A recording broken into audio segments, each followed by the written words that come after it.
Dərs danışanda həyəcan duyurdum. Nə edirdim? Həyəcan duyurdum. Nə zaman dərs danışanda?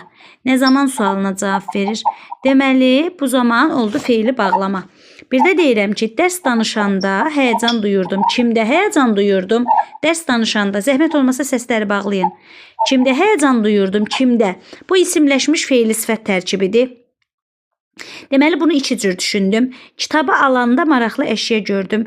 Gördüm, nə zaman kitabı alanda. Bu cür sual versək, bu cür baxsaq, feili bağlama tərkibidir. Deyirəm ki, kitabı alanda maraqlı əşya gördüm. Kimdə maraqlı əşya gördüm? Kitabı alanda. Bu şəkildə də düşsək, feili sifət tərkibidir. Çantamı açanda pulqabını görürdüm. Görürdüm. Nə zaman? Çantamı açanda.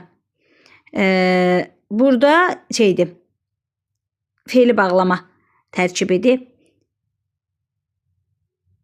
Aha, bir də deyirəm ki, çantamı açanda, mənim çantamı kimsə açır, başqa bir.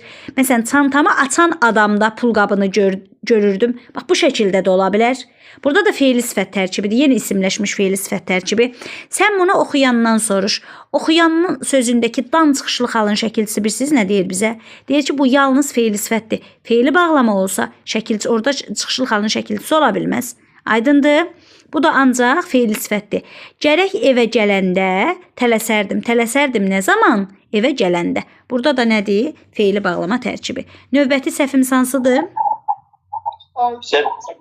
7'ni izah edeyim sonra. Deyir ki, yazdırılmış məktub. Yazdırılmış feili sifətdir.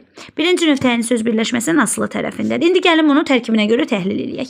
Sözün kökü yazmaq feili. Sonra dır leksik şəkilçi, sonra ıl leksik şəkilçi, sonra mış qrammatik şəkilçi. İndi uşaqlar fikir verin. Bir sözün, bir feilin hansı qrammatik məna növündə olduğunu bilmək üçün sonuncu leksik şəkilçiyə baxmalıyıq.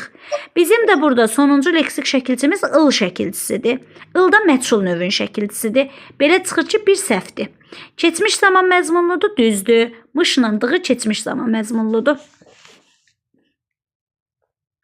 Deyir ki, tərkib əmələ gətirib. Xeyr, feili sifət tərkib əmələ gətirməyib.